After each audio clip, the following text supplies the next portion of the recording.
Okay, good morning students. Welcome back to the online classes by Jeevan Ratan Modern School, class 7, subject science, chapter number 13.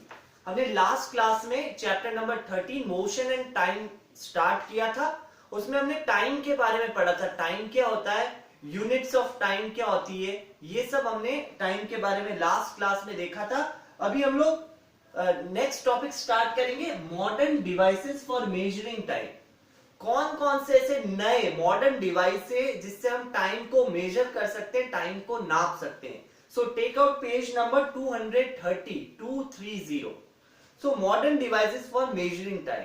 देखो पूरा दिन का मैंने पहले भी बताया था, सन डायल से हम लोग टाइम को मेजर करते थे। पुराने जमाने के लोग सनलाइट से करते थे, धूप से उनको पता चल जाता था कि अब शाम होने वाली है, अब दिन की दोपहर की 12 बजी है। अगर सिर के ऊपर बिल्कुल सूरज रहता है तो समझते 12 बज गई है दिन में, ठीक है। तो ऐसे वो पूरा डे का पूरा टाइम कैसे देखते थे, सनलाइट से देखते थे, धूप से देखते थे।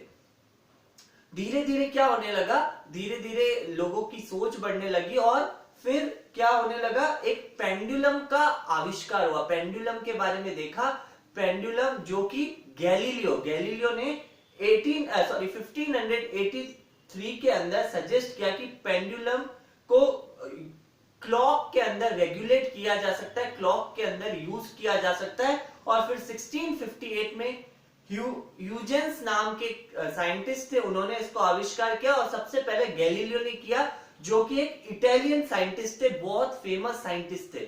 उन्होंने पेंडुलम के बारे में बताया। देखो पेंडुलम ऐसे होता है जो कि घड़ी के अंदर घूमता रहता है इधर से उधर, ठीक है ना। आपने देखा होगा पुराने टाइम में घड़ी होती थी, वॉच होती थी, उसके अंदर पेंडुलम लगा होता था, वो पूरा इधर से राइट से लेफ्ट, लेफ्ट से राइट पूरा घूमता रहता था। अगर दिन की 2 बजी है तो उसमें 2 बेल बजती थी, 1 और 2। अगर 5 बजी है शाम की तो 5 उसमें बेल बजती थी, ठीक है ना। वो पेंडुलम के हिसाब से वॉच आने लग गई। और पेंडुलम के नीचे ये जो एक बॉल बनी हुई, इसको बॉब बोलते हैं, BOB बॉब बोलते हैं। एक मेटालिक बॉल होती है, ठीक है ना, और ये धागे से एक थ्रेड होता है, उससे ये बंधा हुआ होता है। और जब पेंडुलम पूरा बीच में रहता है, मतलब रेस्ट पोजीशन में रहता है, तो उसी को रेस्ट पोजीशन बोलते हैं। और जैसे वो रेस्ट पोजीशन में रहता है तो रेस्ट पोजीशन को ही मीन पोजीशन बोलते हैं। मतलब वो अगर स्थिर है, पेंडुलम बिल्कुल सीधा है, हिल नहीं रहा है, तो वो रेस्ट पोजीशन होगी या फिर मीन पोजीशन होगी, ठीक है ना। जब वो इधर से और बी की तरफ और बी से सी की तरफ जाएगा तो एक्सट्रीम पोजीशन होगी। ये दोनों एक्सट्रीम पोजीशन, ये रेस्ट पोजीशन होगी, ठीक है ना। तो इसमें अपन थोड़ा इसको समझते हैं पेंडुलम के बारे में।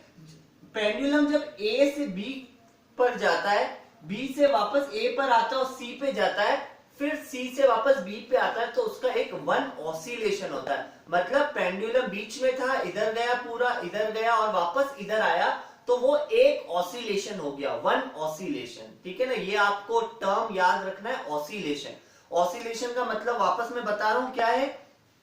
फॉर एग्जाम्पल बी से सी पे गया, फिर सी से बी पे आया, तो ये हुआ वन ऑसिलेशन, ठीक है ना। ये याद रखना, जब पेंडुलम राइट से लेफ्ट, लेफ्ट से राइट जाता है तो उसको बोलते ऑसिलेशन। पेंडुलम हमेशा ऑसिलेट्स करता है, right to left, left to right, पूरा ऐसे चलता रहता है। तो वन ऑसिलेशन किसे बोलेंगे, बी से सी पे गया, सी से वापस बी पे आया, तो ये हो गया वन ऑसिलेशन। तो ये ऑसिलेशन आपको लर्न करना है। फिर धीरे धीरे ये वॉचेस आने लग गई, पेंडुलम वाली वॉचेस आने लग गई, क्लॉक आने लग गई, बड़ी बड़ी दीवार पे लगाने वाली।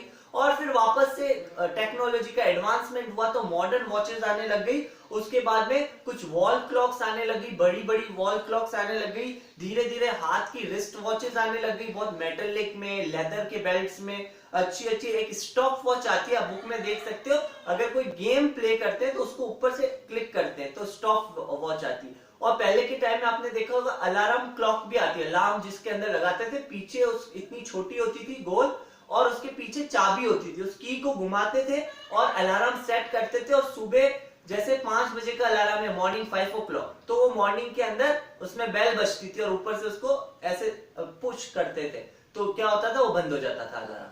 तो वो क्लॉक चलती थी।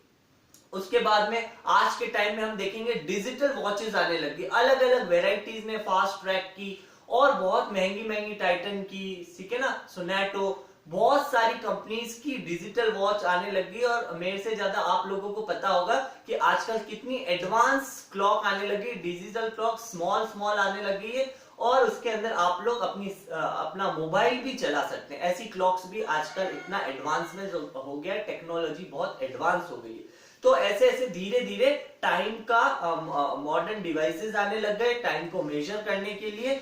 तो हमने ये देखा और आप लोग बुक के अंदर ये डायग्राम्स देख सकते हैं वॉचेस के, अलग अलग वेराइटीज की वॉचेस है। Yes, wall clock, wrist watch, stop watch, quartz watch और डिजिटल वॉच, ठीक है ना। तो ये कुछ नई नई वॉचेस हैं, मॉडर्न डिवाइस है टाइम को मेजर करने के लिए।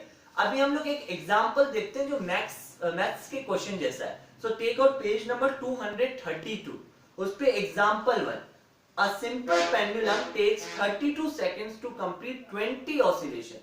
एक सिंपल पेंडुलम लिया, उसने 32 सेकेंड्स लगाया। कितना टाइम लगाया? 32 सेकेंड्स लगाया 20 ऑसिलेशन कंप्लीट करने में। देखो अपन ने 1 ऑसिलेशन पढ़ा, बी से सी, सी से बी, ये 1 ऑसिलेशन। तो ऐसे 20 ऑसिलेशन हुए तो उसको 32 सेकेंड्स मिले। तो कितना टाइम पीरियड लगा उस पेंडुलम को, ठीक है ना। तो उसके लिए एक फॉर्मूला दे रखा है टाइम पीरियड का। ये आप लोग देखिए, टाइम पीरियड का फॉर्मूला है टोटल टाइम टेकन। क्वेश्चन में दे रखा है टोटल टाइम टेकन, कितना टाइम लगा? 32 सेकेंड्स लगे। और नंबर ऑफ ऑसिलेशन, कितने नंबर ऑफ ऑसिलेशन थे, ये भी क्वेश्चन में दे रखा है 20। तो 32 सेकेंड्स अपॉन 20, तो इसको काटना आता है, मैथ्स में सबने सीखा होगा काटना। इसको डिवाइड करना है, ठीक है। तो आएगा 1.6 सेकेंड। तो टोटल जो क्वेश्चन में टाइम पीरियड पेंडुलम का आया है अपने आंसर, टाइम पीरियड पेंडुलम का वो आया 1.6 सेकेंड्स। तो क्या किया, 32 सेकेंड्स को मतलब टोटल टाइम टेकन को 20 मतलब नंबर ऑफ ऑसिलेशन को डिवाइड कर दिया, तो आ गया 1.6 सेकेंड्स। तो दिस इज द आंसर, ठीक है ना। तो आज बस अब इतना ही करेंगे, कल नेक्स्ट क्लास में हम लोग नेक्स्ट टॉपिक स्टार्ट करेंगे मोशन के बारे में। अभी तक हमने टाइम के बारे में पढ़ा, नेक्स्ट क्लास में हम लोग मोशन के बारे में स्टडी करेंगे और जो भी होमवर्क मिला उसको कंप्लीट करें। Okay students, so thank you everybody.